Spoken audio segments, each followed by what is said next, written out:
Good evening, sir, and welcome to Primetime News. Good evening, Leonard. Thanks for inviting me. The first question is quite basic. Many people are looking forward to this SONA. Yes. Did it meet up to its expectations in what you have seen so far? Yeah, what I've seen so far, I think he has, pressed the right buttons. He has used the right buzzwords.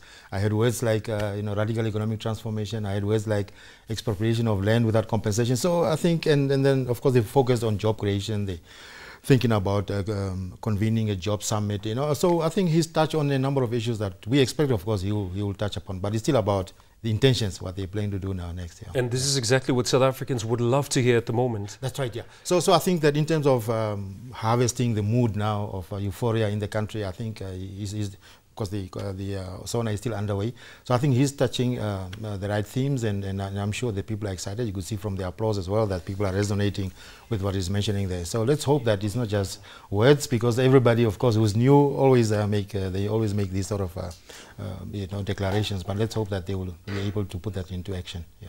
In this SONA, he stated the nation must act now, boldly, yes, decisively and collectively, yes, to change the trajectory of the country. Yes. Does this SONA clearly map out possibly what the economic map is?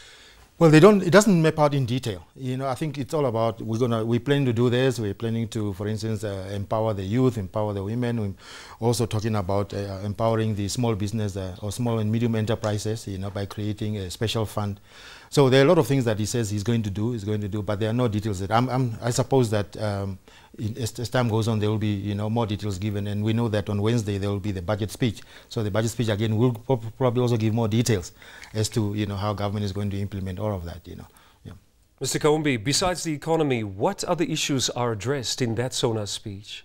Of course, the economy is the big thing, but like I was saying, that they're looking at job creation, they're looking at land, and agriculture. He's talking about agriculture as the backbone of the economy, and that they will ensure that land, which is obviously the most important productive asset in agriculture, that they will expropriate it without compensation. So I think that is really the general gist of his address tonight. Yeah. For the SONA. Yes. Very well, Mr. Kaumbi, thank you so much for joining us. It's a real pleasure, Leonard, and good evening. Yes. Thank you. That was political commentator Waduva Kaumbi joining us regarding the South Africa State of the Nation Address with Cyril Ramaphosa's State of the Nation Address.